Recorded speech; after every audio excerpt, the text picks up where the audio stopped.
A historic day in the country. For the first time ever, Congress is recommending criminal charges against a former president. 4 criminal referrals against Donald Trump stemming from the January 6th insurrection.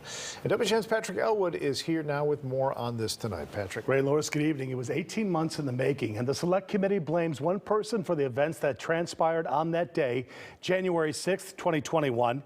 Donald Trump, who simply could not accept the fact that he lost.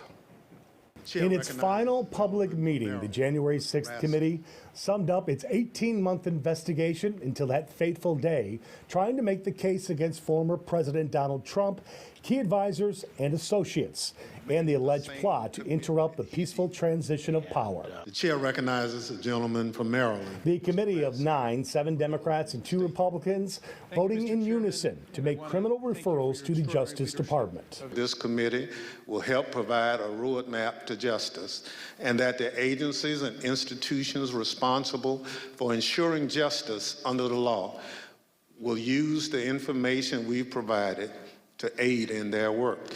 There are 4 criminal referrals coming out of the committee. First one, obstruction of an official proceeding. Second, conspiracy to defraud the U.S. The third, conspiracy to make a false statement. And finally, inciting or assisting an insurrection. Also of note, criminal referrals for Trump lawyer John Eastman and unspecified others. The panel also calling out 4 GOP House members to its Ethics Committee for ignoring its subpoenas, though it did not name the members. Among those to be reported to be Representative Jim Jordan and House Minority Leader Kevin McCarthy.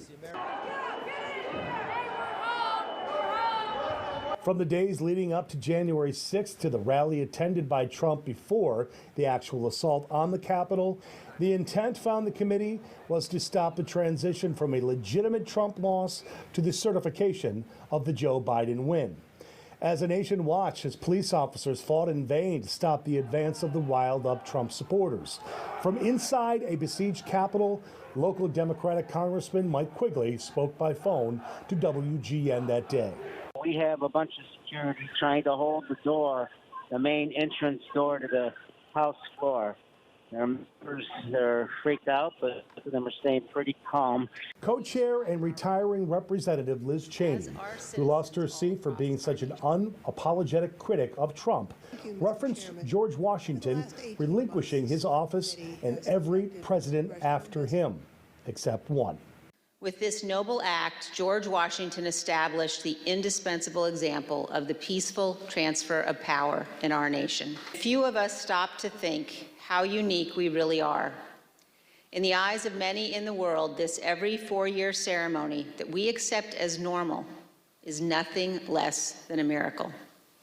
Every president in our history has defended this orderly transfer of authority, except one. January 6th, 2021 was the first time one American president refused his constitutional duty to transfer power peacefully. But perhaps the most significant criminal referral, says WGN political analyst Paul Lisnek, is the allegation of insurrection if the DOJ moves to actually charge Trump. This is the one that has a consequence of saying you cannot run for public office at the state or federal level again. And I think that's what this committee had in mind.